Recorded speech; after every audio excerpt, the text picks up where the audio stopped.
यहाँ पे नए सिरे से जन्म के बारे में नबी ने बोला है और ये मैसेज है भाई, नई तुम्हें नए सिरे से जन्म लेना होगा। आमीन। लेकिन कुछ चीजें किसमें, और सबसे पहली बात तो आप याद रखें कि जब आप नए सिरे से जन्म न ले आप इसे कभी नहीं समझ पाएंगे। आमीन। जब तक आप नए सिरे से जन्म न ले आप इन बातों को, इस संदेश को कभी नहीं समझ पाएंगे। सुन रहे हो आप लोग? बिल्कुल के लिए ये नए सिरे से जन्म वाले के लिए मसीह की बात बिल्कुल समझ पाएंगे, आपकी समझ में नहीं आएंगी बातें। 2 बार उसने इस बात को कहा था, जब तक कि कोई नए सिरे से जन्म ना ले मैं खुदा के राज्य में प्रवेश नहीं कर सकता। कितनी गहरी बातें हैं। जब तक आप नए सिरे से जन्म ना लें जब तक नहीं पहुंच सकते, और जब तक आप नए सिरे से जन्म न ले खुदा के राज्य को देख नहीं सकते। पढ़े भाई जी, पढ़े यूहन्ना 3:3।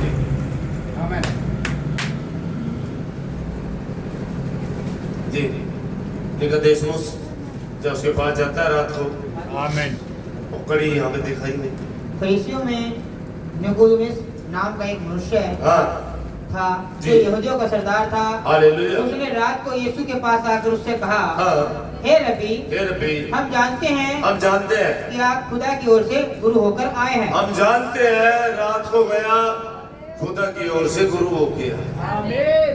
रात को गया, समझ रहे हो? खुदा की ओर से गुरु हो गया। आमीन जी। क्योंकि कोई इन चिन्हों को जो तू दिखाता है, यस राइट, यदि आमीन, खुदा उसके साथ ना हो, सच बात है, समझो की बात है। अगर खुदा उसके साथ ना हो ये कार्य नहीं दिखा सकता, नहीं घटनाएं कर सकती है, ये तो खुदा ही घटने देता भाई। आमीन। ये निकोदेमुस उसमें जाता, और निकोदेमुस क्या था? वो यहूदी था, उनका प्रधान था। रात में का तमाम बातें छोड़ते हुए मैं सिर्फ एक ही बात कहना चाहता हूँ, उसने एक पहचान करी भाई, अगर ये चिन्ह जो आप दिखा रहे हैं, जो कार्य घट रहे हैं यहाँ पे, अगर जिसके साथ खुदा ना हो ये घट नहीं सकते। ये पहचान है बाइबल में। आमीन जी। यहाँ पे चलिए कर जी। खुदा ने उसको उत्तर दिया, मैं तुझसे सच सच कहता हूँ। आमीन। मैं तुझसे सच सच कहता हूँ जी। यदि कोई नए सिरे से ना जन्मे, यदि कोई नए सिरे से ना जन्मे, आमीन, तो खुदा का राज्य देख नहीं सकता। सुन लो भाई, खुदा का राज्य देख नहीं सकता। कितनी गरीब है, सच सच कहता हूँ। जाने की छोड़ दो, देख भी नहीं सकता। जाने वाली बात छोड़ दो भाई, देख भी नहीं सकता। अगर जब तक मनुष्य नए सिरे से जन्म ना ले, और भाई जिसका नए सिरे से जन्म हो जाना, या वचन को नहीं मानता हूँ, पवित्र आत्मा की नहीं छोड़ेगा, कलाम की एंट्री जाएगा, नहीं हो सकता ऐसे, नहीं हो सकता भाई। वो बताऊं ऐसे कैसे हो सकता? खुदा अपने वचन के खिलाफ हो जाएगा, नहीं हो सकता। खुदा अपने वचन के विरुद्ध हो जाएगा। आप मुझे दिखाएं पवित्र शास्त्र में, क्या पवित्र आत्मा कहीं पे खुदा अपने वचन के विरुद्ध में, और जो वचन खुदा ने बोला है क्या पूरा नहीं होया? दिखाएं मुझे, आप दिखाएं मुझे, क्या खुदा अपने बोले वचन से मुकर जाएगा? नहीं होता भाई, ऐसे कैसे हो सकता भाई? लेकिन यहाँ कह रहा है जब तक मनुष्य नए सिरे से जन्म न ले, भाई पल्ला नहीं पड़ती, कभी दिमाग में नहीं जाने की बात। जब तक नए सिरे से जन्म न ले, बहुत गहरी बात है। और नए सिरे से जन्म की अगर प्यास है, अगर चाहते हैं नए सिरे से जन्म ले, अगर चाहते हैं खुदा हमारा जन्म करे नए सिरे से, आमीन जी। बड़े भाई, जब तक मनुष्य है, दोबारा फिर, जब तक मनुष्य है नए सिरे से जन्म न ले जी, तो खुदा का राज्य देख नहीं सकता, देख नहीं सकता। कितनी गहरी बात है भाई। मैं सच सच कहता हूँ, यहाँ से पढ़ो, मैं तुझसे सच सच कहता हूँ, मैं तुमसे सच सच कहता हूँ। यदि कोई डबल बात है भाई, यदि कोई डबल सच सच कहता हूँ जी। यदि यदि कोई नए सिरे से ना जन्मे, यदि कोई नए सिरे से ना जन्मे, तो खुदा का राज्य देख नहीं सकता। आमीन। मामला निपट गया, मामला साफ हो गया, यह मामला निपट गया। खुदा का राज्य जाने के बाद छोड़ दे, देख नहीं सकता अगर मनुष्य का नए सिरे से जन्म ना। और नए सिरे से जन्म क्या होता है भाई? आपको मरना पड़ेगा अपने बलिदान के साथ। अगर आप मसीह के साथ क्रूस पे मरे हैं, बकवासों के लिए, अपनी अकल के लिए, अपनी समझ के लिए, अपनी जाति धर्म के लिए, अपने ज्ञान के लिए और खुद ही के लिए मरे हैं, तो जब भी भाई नए सिरे से जन्म हो सकता है। तो आपको अपने आप को मिटाना पड़ेगा। जो मेरे पीछे चलना चाहता है वो अपना क्रूस उठा के मेरे पीछे। आमीन। तो भाई खुद ही को मिटाना पड़ेगा भाई। जब तक भाई वो बीज गलता सड़ता नहीं, उसमें जब अंकुर नहीं निकलता, जो भूमि में जाना होता, कब्र में जाना होता, उसे मरना पड़ेगा। और भाई अगर आप सोचते हो मैं संसार में भी रहूं और खुदा के साथ भी कार्य कर, भाई ऐसे नहीं हो सकता, बिल्कुल भी नहीं हो सकता। आप दोगले बन के नहीं रह सकते। ये तो आप खुदा के या आप संसार, ये फैसला आपके ऊपर डिपेंड करता है। आपका नए सिरे से जन्म हुआ तो फिर वचन के साथ आमीन होती है। आप वचन के साथ चलोगे, आप वचन के साथ काम करके चलोगे, आप वचन से बाहर जा ही नहीं सकते भाई। अगर नए सिरे से जन्म हुआ तो भाई मैंने रुक के मारने पड़ेंगे, आपको उकसाना पड़ेगा बोलने के लिए आमीन। ये तो आपको ही आएगा भाई अंदर से, अगर नए सिरे से जन्म हो। आमीन। देखिए फिर चलता हूँ जी। सबसे पहले बात तो आप याद रखें कि जब आप नए सिरे से जन्म ना ले, आप इसे कभी समझ नहीं पाएंगे। दो बार उसने इस बात को कहा कि जब कोई नए सिरे से जन्म ना ले वह खुदा के राज्य में प्रवेश नहीं कर सकता। क्या जबरदस्त। आमीन। जब तक कोई नए सिरे से जन्म ना ले वह खुदा के राज्य को देख भी नहीं सकता। अब देखिए यहाँ भी नबी ने कहा, अंग्रेजी भाषा में बताया नबी अपने पुस्तक में बताया। आमीन। तो शब्दों को तोड़ के बता रहे खोल के जी। अब देखिए इसे अंग्रेजी भाषा में बड़े अक्षरों में लिखा हुआ गया। उसने बताया कि जब उन शब्दों को एक साथ समेट कर लिखा गया, उन्हें सुचारू रूप में लिखा होता है। और जब इसे लिखते हैं जहाँ पर यह कहा गया ये सच सच, तो ये अंग्रेजी भाषा में बड़े अक्षरों में लिखा होता है।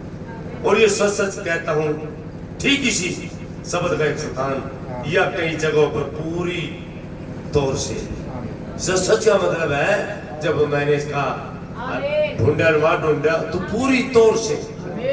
सच सच का मतलब है दो बार सच, सच का मतलब है पूरी तौर से। नए सिरे से जन्म ना ले, कुछ बातों का डिस्टेंस मिलेंगे, अक्षरों का जन्म भी बता रहे हैं हमें पूरी तौर से। अनुवाद दिया गया, तुमसे पूरी तौर से कहता हूं कि किसने इसे कहा था? क्या किसी कंडिल ने, पादरी, प्रचारक, पोप ने? स्वयं खुदा ने। अब इसके संबंध में कोई बहानेबाजी नहीं चलेगी। अब ये खुदा ने कहा तो इसके लिए कोई बहानेबाजी नहीं चलेगी, किसी बहन भाई की भी बहानेबाजी नहीं चलेगी जी। अब इसे कोई मतलब नहीं कि कोई व्यक्ति कितना महान या बड़ा है, कोई मतलब नहीं कोई व्यक्ति कितना महान बनता है, कितना बड़ा बनता है। आमीन। उसका नाम क्या है, वह कितना बड़ा है, वह कितना लोकप्रिय है, वह किसी भी रीति से किसी भी तरह से खुदा के राज्य को समझ भी नहीं सकता। आमीन। कोई कितना बड़ा हो, किसी भी रीति से खुदा के राज्य को समझ नहीं सकता जब तक कि वह नए सिरे से जन्म ना ले। सुन लो, नए सिरे से जन्म लेना है। ये गहन विषय है, नबी कह रहे बहुत ही गहन विषय है। नए सिरे से जन्म लेना बहुत ही गहन विषय है। मैं तुमसे सच सच कहता हूँ, ध्यान से देखिए, आप जाकर ग्रीक भाषा में अनुवादित बाइबल लें और आपको उसमें यह ज्ञात हो जाएगा।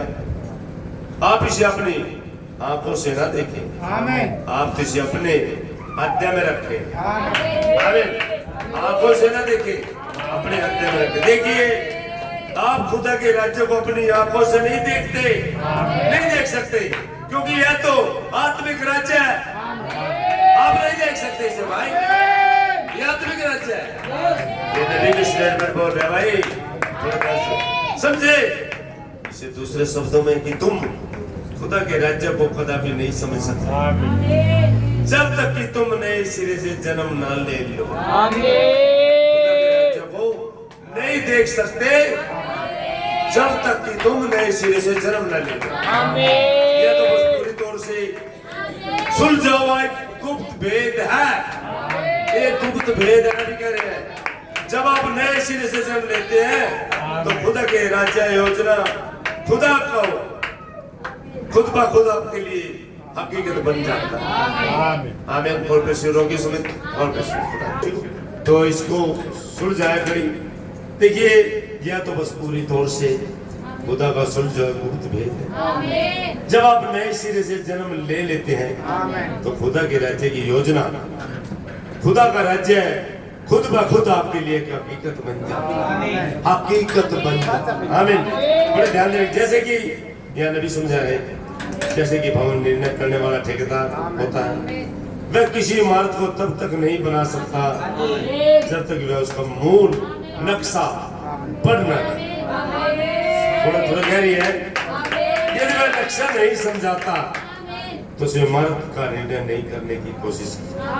देखिए, फिर दोबारा पढ़ूंगा।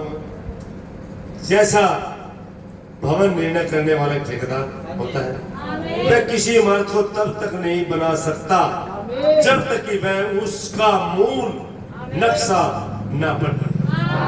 यदि वह नक्शा नहीं समझता है तो उसे इमारत का निर्णय करने की कोशिश करने की भी जरूरत नहीं है। समझ रहे ना?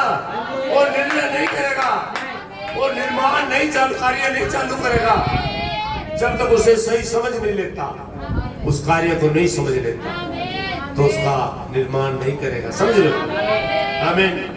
जब वह नक्शा समझ जाता है तो वह जानता है कि जी, जो नक्शा समझ जाता है, जब उसे पढ़ता है तो उसे फिर वो नक्शा पढ़ने के बाद, समझने के बाद, जब वह नक्शा समझ जाता है तो जानता है कि इमारत का निर्णय कैसे करना। फिर वो जानता है कि इमारत कैसे बनानी है।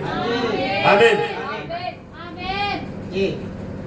जी, उसे कैसे बनानी है बिल्डिंग, फिर वो सोचता उसके बारे में तो उसे इमारत का निर्णय करने की कोशिश करने की भी जरूरत नहीं। जब वह नक्शा समझ जाता है तो जानता है कि इमारत का निर्णय कैसे करना है। बिल्कुल ठीक ऐसे ही तो यह है, ठीक ऐसे ही तो खुदा के राज्य का निर्णय निर्माण, खुदा के राज्य का निर्माण के लिए सिलसिला में होता है। खुदा का राज्य भी इसी तरह निर्माण होता है। आपको तो नक्शा समझना होता है। नक्शा हमारे पास है, नक्शा आपको तो नक्शा समझना होता है, उसका वचन समझना होता है। आपको तो नक्शा समझना होता है। आप नक्शे को तब तक नहीं समझ सकते जब तक कि आप नए सिरे से जन्म न लेते। आप वचन भी नहीं जान सकते, आप वचन भी नहीं समझ सकते जब तक आपका नए सिरे से जन्म न हो। बहुत गहरी बात बताई है नबी ने, पकड़ी है किसी ने, गौर से यहाँ पे बताया। देखिए, यहाँ पे दोबारा, आपको तो नक्शा समझना होता है। आप नक्शे को तब तक नहीं समझ सकते जब तक कि आप नए सिरे से जन्म नहीं लेते।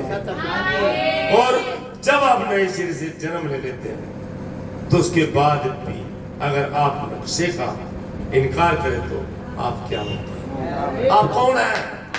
आप कौन है? फिर आप नक्शे का इनकार करें, फिर आप गलत। आप यहाँ पे नबी कह रहे हैं जी, भैया फिर आप कौन क्या कह सकते हैं? तो क्या होता है? नहीं होता। आप नक्शे का इनकार नहीं कर सकते, क्योंकि पवित्र आत्मा ही उत्साह है। कोई आपको नक्शा समझाता है, आपकी उलझी हुई कड़ियों को सुल जाता है, कोई आपको मार्ग में लेके चलता है। क्या जबरदस्त बात, ये नबी के स्टेटमेंट अभी हासिल जी।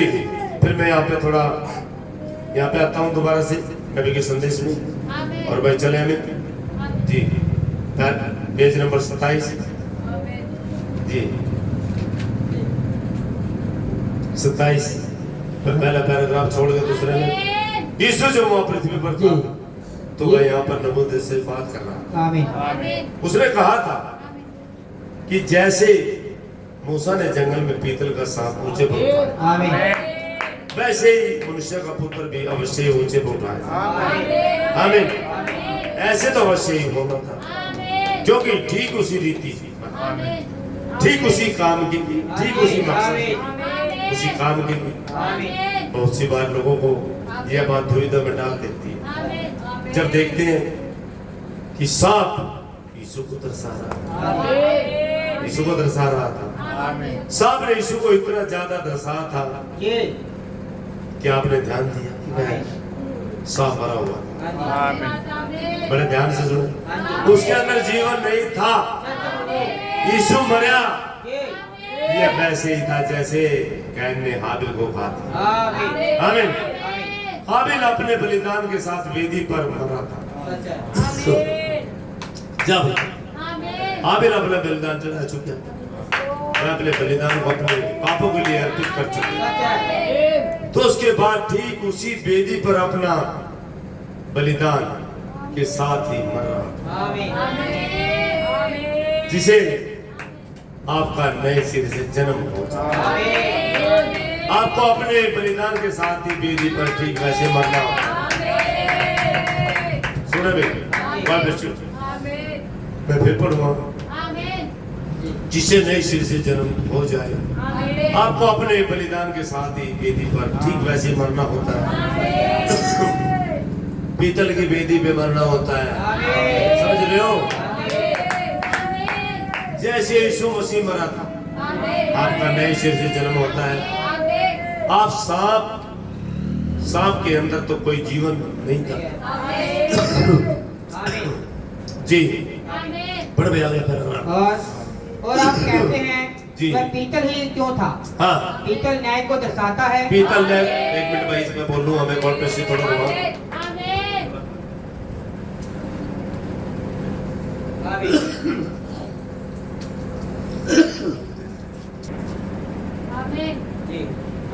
हाँ भाई, ये पीतल न्याय को दर्शाता है भाई। भाई सबके याद होनी चाहिए घटना पूछो, हमें याद गवाह है क्या? मैं समझता हूँ या कुछ बहन भाई ऐसे हैं जो यहाँ बैठे होंगे शायद इस मीटिंग में, जिन्होंने यहाँ पे एक चीज देखा पीतल। कोई बताएगा, कोई बहन या भाई खड़े हो गए, गॉड ब्लेस यू, खुदा आशीष दे। उस शाम जो इधर दिखा गया था पीतल कैसा था, बताएं श्याम, खड़े हो गए श्याम। हाँ, आग पीतल का था, और पीतल दिखाता। और जब पीतल, गॉड ब्लेस यू, बहुत बड़े करें, बोलते भी नहीं, ये भी तो बहुत कमी है। तो ये पीतल का दिखाया गया, पीतल बिल्कुल ही आग जैसा पीतल का, और बहुत बड़ा क्या था? गॉड ब्लेस यू भाई, हाँ बहुत बड़ा था। तो क्या दिखाया जाएगा? कितने दिन की बात होगी, कोई बताएगा? लिखी है घटना हो, कितने दिन की बात है? पीतल का है, फोन में तारीख तो नहीं, तारीख होगी ऐसे कह रहा था अभी सबने दिखा है। हाँ, मेरे को भी दिखना चाहिए जी। ऐसे शक्ति करके बाहर गए थे जी, तो मैंने देखो सामने देख कितना बड़ा। हाँ मेरा कौन बीच में नहीं बोलते, नहीं कोई नहीं, जब मेरे तरफ पे बोल दिया ना, अपने बारे बोलते नहीं जी। इस टाइम पूरा दिखाया था। हाँ मैं फिर इसने राकेश ने भी उसका फोन में बताया था। हाँ मैं वीडियो देख कर यस, मैंने भी देखा, हम बैठे थे यहाँ पे पेड़ के नीचे बैठे थे, और एक पंप के साइड जैसे पंख हो, जैसे किसी चीज का पंख हो बहुत बड़ा, बहुत मतलब बहुत ही बड़ा था। उसका आकार बहुत बड़ा था, मतलब कई फुटों में। हाँ हाँ कैसे नहीं, हाँ फोन में भी है। तो मैं कुछ दिखा रहे हो यहाँ पे, तो जब हाँ गॉड ब्लेस यू, देखिए ये दिखाए मैंने, दिखाए शाबाश, इधर दिखाए, इधर दिखाए। तो ये था भाई वो जी, ये था, तो ये चीज थी ये। तो रंग कैसा लगा इसका? पीतल। तो फोटो में ऐसा है वो, God bless you, God bless you. तो ये बहुत ही खास बात है। ये जब दिखाया गया तो भाई इस संसार पे न्याय है, सच कह रहे हो। पीतल न्याय को दर्शाता भाई, पीतल। और जब ये पीतल का वहां दिखाया गया तो संसार में न्याय आ गया। आमीन। तो बड़े नबी का संदेश मैं बताऊंगा मैं यहाँ पे, ये घटना याद रखें आप लोग। एक बात है, बड़ी कमाल की बात है, जब बोलने की बात आती है बताया करो भाई क्या क्या घटना घटी है बीच में। गॉड ब्लेस यू जी। और आप कहते हैं वह पीतल ही क्यों था? पीतल न्याय को दर्शाता है। पीतल न्याय को दर्शाता है भाई, क्या कहो आप थे यहाँ पे। God bless you. न्याय को तो क्या था कि संसार में, जगत में न्याय आ गया। जो आप पीतल को पंख देख रहे थे बहुत बड़ा, तो क्या था? संसार में न्याय आ गया भाई। खुदा के जन कोई नहीं चीजों को देखते हैं और वो पुस्तक उठाते हैं, पुस्तकों में देखते हैं और वचन से मिला के देखते हैं। अब कलाम के साथ मिला के देखे तो ये संसार पे न्याय। तो जब भी कहा मगर पीतल है तो संसार पे न्याय आ। तो बहुत बड़े बड़े चिन्ह देखे आप लोगों ने। क्या आकाश में आग बढ़ती हुई देखी? पिलर ऑफ फायर, आग बढ़ती हुई दो जगह। पहले पश्चिम में देख रहे, पश्चिम में देख रहे उधर की तरफ तारों में, फिर तार थी बिजली की, उसमें से वीडियो नहीं पढ़ पा रही। तो ये बात आई, मगर तो यहाँ भी आ सकता भाई। तो बाद में देखते ऊपर आग बढ़ने लगी, तो बहुत ही ज्यादा आग बढ़, जैसे मूसा देख रहा था उस आग को, वही आग थी, जल रही थी। आकाश में बादल जल रहे थे जैसे, तो बहुत ही ज्यादा आग बढ़ रही थी जी। God bless you. और भाई ये बड़े बड़े, अब नबी ने बताया था वो बादल 26 मील ऊंचा, 30 मील चौड़ा। तो बिल्कुल ये मैंने एक दिन फोन किया, क्यों भाई फोन किया था बस भी, तो फोन किया था, वहां भी था वो बादल। यहाँ से सबिद्दो तक का था, तो सबिद्दो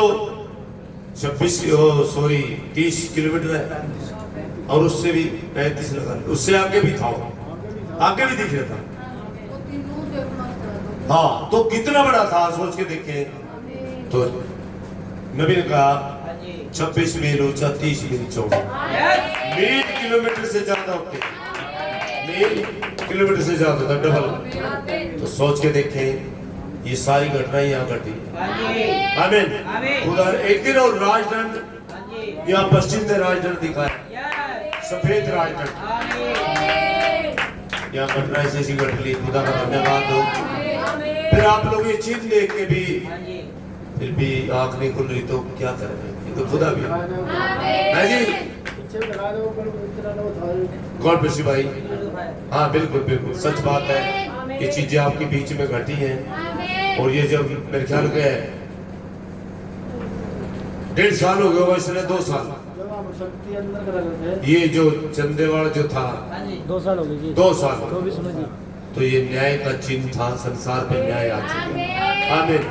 क्या आपको दिखाई नहीं दे रहा? अभी भी संसार एक खस्ते नहीं जा रहा, तबाही की ओर जा रहा, माँ पढ़ने की ओर जा रहा। आप इन चीजों को देखिए, अगर आप संदेश पढ़ते हैं तो पढ़े। मैं तो ऐसा बनता हूँ भाई, जो संदेशों में मैं तो उससे जोड़ता हूँ, और इसे पकड़ लो भाई, ये चीज है भाई। आमीन। ये चीज है भाई, और कुछ नहीं है जी। पीतल दिव्य न्याय को दर्शाता है। आमीन। क्या आपने बाइबल के पुराने नियम में ध्यान दिया? आमीन। कि वह वेदी जिस पर बलिदान जलाया जाता था जी। पीतल की बनी हुई थी। पीतल की बनी हुई वेदी पे जी। पीतल न्याय का प्रतीक है। न्याय का प्रतीक है पीतल, न्याय का प्रतीक है, समझ रहे हो पीतल। आमीन। तो पीतल का सांप इसीलिए दिखाया जा रहा था, वहाँ पे खंबे पे टांगा जा रहा था, बढ़िया था, वो जिंदा नहीं था, पीतल का सांप बढ़िया था, ताकि वहाँ पे उनका न्याय हो सके। आमीन। और पीतल की वेदी भी इसलिए जाते हैं ताकि हम अपनी कुर्बानी के साथ मर सके। आमीन जी। जैसा कि एलिया के दिनों में हुआ था, आमीन। जब वह आकाश को देखने के लिए गया, हालेलुया। तो उसकी प्रार्थना के बाद जी। कोई बारिश आ रही है, आमीन। तो उसने कहा था, हाँ। आकाश पीतल के जैसा दिखाई देता है। आकाश पीतल की तरह, पीतल के जैसा दिखाई दे रहा था। ये क्या था? आमीन जी। क्या था? यह अविश्वासी लोगों पर, हाँ। विश्वास न करने वाले उस राष्ट्र पर जी। जिसने खुदा को त्याग दिया था, हाँ। एक दिव्य न्याय था। पीतल से नहीं? दोबारा पढ़े, दोबारा पढ़े। ये क्या था? जैसा कि जब वो पीतल के समान आकाश हो गया था, एलिया के दिनों में क्या था? दोबारा पढ़े। जैसा कि एलिया के दिनों में हुआ था, जैसे एलिया के दिनों में हुआ था, जब वह आकाश को देखने के लिए गया, जब आकाश को देखने के लिए गया, उसकी प्रार्थना के बाद हाँ, कहीं कोई बारिश आ रही है, कहीं कोई बारिश आ रही है, तो उसने कहा था, हाँ, आकाश पीतल के जैसा दिखाई देता है। आकाश पीतल के तरह है। तो आप अपने वाले को भी जोड़े जी। ये क्या था? क्या था? यह अविश्वासी लोगों पर, विश्वास न करने वाले उस राष्ट्र पर हाँ, उसने खुदा को त्याग दिया था। त्याग दिया था। एक दिव्य न्याय था। एक न्याय था, न्याय आ चुका था। तो ये क्या था भाई? ये जो यहाँ चिन्ह दिखाया गया पीतल का, तो न्याय आ गया अविश्वासियों पे, जिन्होंने खुदा को ठुकराया, जो खुदा को नहीं मानते, न्याय आ चुके संसार में। ये पीतल इसलिए दिखाया जा रहा है। आमीन जी। पीतल सरीखा हाँ और सांप खुद अपने आप में यह दर्शाता है जी। कि उसका स्वरूप अपने आप में यह दर्शाता है जी। कि पाप का न्याय तो पहले से ही हो चुका, पहले से इसका न्याय हो चुका है। आमीन। क्योंकि सर्प का तो अदन की वाटिका में ही न्याय कर दिया गया था। सर्प का तो अदन की वाटिका में ही न्याय कर दिया गया था। वो न्याय पे जा चुका था, उसका न्याय हो चुका था। आमीन जी। और सांप का तो इंसाफ कर दिया गया था। आमीन जी। और जब हम मसीह को देखते हैं, आमीन, तो हम चुकाए हुए हरजाने को देखते हैं। हाँ, हमारा दाम चुकाया गया, वो हमारे लिए कुर्बान हुआ, बलिदान हुआ, उसने हमारा हरजाना चुका दिया। हमें जो मरना था, हमें उसने बचाया, हमारी कीमत चुका दी। आमीन जी। स्वयं खुदा ही देहधारी हुआ। आमीन आमीन। स्वयं खुदा ही धरती पर आया हालेलुया। और उस पर हम सब के पापों को लाद दिया गया। आमीन आमीन। और सर्वशक्तिमान खुदा का न्याय और क्रोध उसकी देह में उड़ेल दिया गया था। आमीन हालेलुया। और वहाँ क्रूस पर उसे चीर दिया गया। आमीन। वही तो असली महा न्याय था। आमीन। उसने अकेले ही खुदा की जलजलाहट के दाग कुंड में दाग को रोंदा था। आमीन आमीन। वह अकेला ही मार्ग पर चला था आमीन। और वह अकेला ही मरा था। आमीन। God bless you. भी यहाँ से चले, आप अगले पैराग्राफ पे आ जाए फटाक से। अब इस जन्म का पाया जाना, हाँ। देखिए, इसके लिए एक प्रवेश मार्ग है। एक प्रवेश मार्ग, नए जन्म को पाना। अगर आपने नया जन्म जी, एक प्रवेश मार्ग। नबी क्या करे जी? और इस जन्म को हासिल करने के लिए जी, आपको एक प्रक्रिया से गुजरना होता है। एक प्रक्रिया से,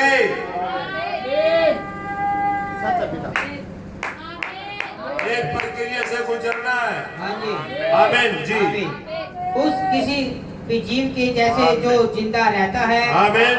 जिस किसी को फिर से जिंदा रहना है, हाँ, उसे पहले मरना होता है। पहले मरना होता उसे, उस जीव की तरह जो जिंदा, उसे फिर से जिंदा रहने के लिए उसे पहले मरना पड़ेगा।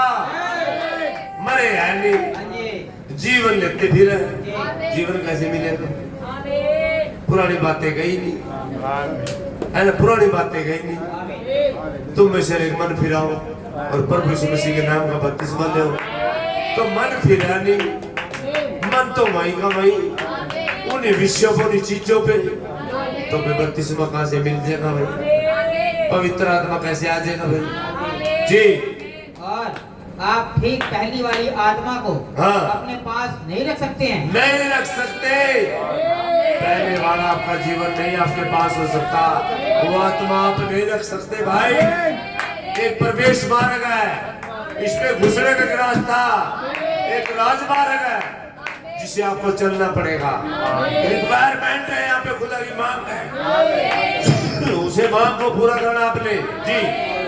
आप अपनी पहली आदतों को कायम नहीं रख सकते। हाँ, आपकी क्या पता कैसी आदत हो गई, जिस धर्म में से आए, जिस संसार में आप आए। आप बहुत ज्ञानी हो सकते हैं, बड़े अकलमंद हो सकते हैं, आपके पास बहुत ज्यादा शिक्षा हो सकती है, वो नहीं रहनी चाहिए आपके पास।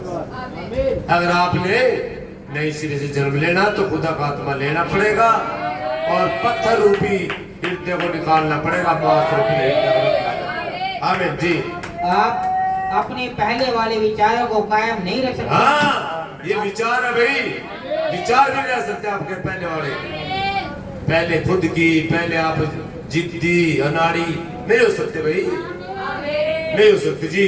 आपको तो मरना होता है। आपको तो मरना होता है बलिदान की तरह। आपको तो मरना है जैसे हाबिल अपने बलिदान के साथ वेदी पे मर गया था, ऐसे मरना होता। हालेलुया। आपको तो ठीक वैसे ही मरना होता है जी। जैसे हमारा खुदा मरा था। आमीन। हालेलुया। आमीन आमीन। आपको तो उसकी वेदी पर ठीक वैसे ही मरना होता है जी। जैसे हाबिल अपने मेमने के साथ। हालेलुया। यस। आपको तो अपने मेमने के साथ ही जान देनी होती है। आमीन। आपको तो मरना होता है। हालेलुया। आपको तो अपनी निज यस। सोच आपको मरना होता अपने निजी विचारों के लिए, अपनी अकल के लिए, अपनी समझ के लिए, और संसार के हर एक अभिलाषा के लिए मरना होता है जी। आपको तो अपनी निज सोच के लिए मरना होता है आमीन। यस। ताकि उसकी समझ आपके अंदर पैदा हो जाए। आमीन आमीन। यह हो कि मसीह का मन तुम में हो। हालेलुया। आपको तो यस, मसीह का मन तुम में आ सके, मसीह का मन, मसीह का आत्मा, मसीह आपके अंदर आ सके। आपको तो मरना पड़ेगा भाई, अगर नहीं मरे काम नहीं चलेगा भैया जी। आपको तो उसके विचारों को ही सोचना होता है। आमीन। मसीह के विचारों को ही सोचना होता है। हालेलुया। अगली पैराग्राफ। और अब भाइयों बहनों, हाँ। मैं इसे उतनी अकलमंदी से कह दूं आमीन। जितना कि मैं जानता हूँ जी। इसे कैसे कहना है। आमीन। ऐसा कैसे हो सकता है हाँ। कि आप उसके विचारों को सोचें हाँ। और उसी के वचन का इनकार करें। नहीं हो सकता भाई, ये कैसे हो सकता भाई? अरे आप वचन तो देखिए, आप वचन क्या कहना है, आप उसके खिलाफ कैसे खड़े हो सकते हैं, आप उसके आगे वो कैसे टाल सकते हैं? अगर आपके अंदर उसके विचार है, आप उसके आगे वो टाल सकते हैं। कैसे आप अपनी बातों को, खुदा की बातों को घुसेड़ सकते? नहीं घुसेड़ सकते भाई, नहीं हो सकती भाई। आपको तो अपने निजी विचारों को उतारना होगा, अपनी समझो को, अपने अकलों को उतारना होगा। आमीन जी। और तो भी इस बात का दावा करें हाँ। कि आप नए सिरे से जन्म पाए हुए हैं। हाँ, फिर भी आप दावा करें अगर मेरा नए सिरे से जन्म हो रहा नहीं भाई, झूठ है, आप भ्रम में हैं। अगर आप उसकी बातों का इनकार करें, उसके वचन का इनकार करें, फिर आप कह रहे हैं अब मेरा नई से जन्म झूठ है जी। आप खुद अपने आप से यह प्रश्न पूछे। हाँ, अपने आप से प्रश्न पूछे, नबी का स्टेटमेंट है, सुन रहे हो ना? अपने आप से प्रश्न पूछे इस बात का जी। आप ऐसा कैसे कर सकते हैं? हाँ। आप तो ऐसा कर ही नहीं सकते हैं। यस। यदि आपका नए सिरे से जन्म हो गया है हाँ। तो आपके पास उसी के विचार होते हैं। हालेलुया। मसीह के विचार होते हैं। यदि मसीह का मन आपके अंदर है आमीन, तो आप एक नई सृष्टि हैं। नई सृष्टि है। यदि मसीह का मन आपके अंदर है तो आप नई सृष्टि है जी। बाइबल ऐसा ही सिखाती है। आमीन। अगर कोई भी भाई इस बात को देखना चाहता है जी। तो वह इसे वहाँ ढूंढे जहाँ पर लेक्सिकन बाइबल में हाँ। सृष्टि या रचना नबी ने बहुत बढ़िया कर दिया गया है। चीजों को खोल रखे जी। और आप देखेंगे कि वहाँ पर सृष्टि या रचना शब्द का अनुवाद नई सृष्टि दिया हुआ है, क्योंकि आप होते तो एक ही रचना है जी। एक इंसान होते हैं जी जिसने यहाँ धरती पर लैंगिक अभिलाषाओं के तहत जन्म पाया था। जी सच है भाई, सच है। और अब आप आत्मा के द्वारा जन्म पाने के द्वारा आमीन। एक नई सृष्टि बन जाते हैं। हालेलुया। तब जी तब आपके अपने निज विचार मृत हो जाते हैं। मैं तो हो जाते हैं। वे इस कदर मरे हुए हो जाते हैं। हालेलुया। वे पीतल के सांप के जैसे आमीन ही आमीन आमीन। जी निष्क्रिय हो जाते हैं। आमीन या आप उस कदर मरे हुए हो जाते हैं आमीन। जैसे कि वह मरा था। आमीन। तो आकाश और पृथ्वी तथा सब चीजों ने गवाही दी थी कि हालेलुया। वह मर गया है। आमीन जस्ट राइट। आमीन जी। अब भाई यहाँ से पढ़े जी, एक आयत छोड़ दे बीच में। जी। और यदि पृथ्वी पर जो उसके तत्व है आमीन। जब उन्होंने देखा कि क्या घटित हुआ है आमीन। तो वे उस हद तक टहल गए जी तो इसे मेरे और आपके साथ क्या कुछ करना चाहिए। आमीन आमीन। जब हम नजर डालते हैं आमीन। और देखते हैं जी। कि खुदा ने हमारे लिए क्या क्या किया था क्या क्या किया तो था, हमारे प्राणों को क्या करना चाहिए। क्या करना चाहिए हमारे प्राणों को, अब हमें क्या करना चाहिए, खुदा ने हमारे लिए क्या किया। जी और यह सब कुछ मेरे और आपके लिए ही किया गया था। आमीन आमीन। जी इसे हमारे साथ क्या करना चाहिए। हालेलुया। जी क्या हमें पाप में ही लीन रहना चाहिए। नो खुदा नहीं भाई जी। खुदा ऐसा ना होने दे, आमीन परंतु पाप से बचे रहने का अर्थ है हालेलुया। कि आप पाप के लिए मर जाए। आमीन। क्या आप नहीं देखते जी। कि पाप ने उसके लिए क्या किया। हालेलुया। पाप ने उसे जान से मार दिया आमीन। और उसने पाप का हर्जाना उठा लिया हालेलुया। ताकि वह खुदा की धार्मिकता मेरे और आमीन। आपके पास लेकर आए। हालेलुया। अतः जब खुदा की धार्मिकता हमारे पास आ जाती है आमीन। तो आप हमारे मरणहार वचनों जी। में भरा आमीन। हुआ होता है। हालेलुया। ओहो, मैं आशा करता हूँ आमीन। कि आप इसे समझते हैं। जी हाँ आगे जी। आमीन। जी हाँ, नए सिरे से जन्म पाने के लिए हाँ। आपको तो अवश्य ही मृत्यु की प्रक्रिया से गुजरना चाहिए। आपको तो मृत्यु की प्रक्रिया से सभी के लिए वही बातें जी। हर एक चीज ऐसा ही करती है। आमीन आमीन। आप गेहूं के दाने को देखें, आमीन। अगर वह गेहूं का दाना यस फिर से जिंदा रहने की उम्मीद करता है आमीन आमीन। तो उसे पहले मरना होता पहले है। मरना होता है। आमीन अगर गेहूं का दाना फिर से जिंदा रहने की कभी आशा करता है आमीन। तो फिर उसके लिए पूरी तरह से असंभव है। हालेलुया। वह मक्का, वह गेहूं, वह फूल, वह पेड़, आमीन। वह घास, वह Yes, सब्जी, yes, आमीन, हर एक आमीन। वह चीज जो फिर से जिंदा रहने की आशा करती है जी। उसे पहले मरना अवश्य है। मरना अवश्य। आमीन। तो फिर आप इससे कैसे बच सकते हैं। सच बात है, आप कैसे बच सकते हैं, पहले आपको मरना होता आपको भी है। इसी प्रक्रिया से गुजरना भाई। यही प्रक्रिया, यही राजमार्ग है, यही रास्ता। तो जब तक मनुष्य ने इसी से ना जन्मे खुदा के राज्य को देख भी नहीं सकता। तो भाई ऐसे कैसे हो सकता आप उसके कलाम के खिलाफ जाए जब आप नए सिरे से जन्मे हो। नहीं हो सकता भाई जब तक आप नए सिरे से ना जन्मे। ये भाई बहुत ही खास बात है। God bless you. खुदा का नाम जलाल भाई। मैं बाद में देखने से बंद करता हूँ। God bless you.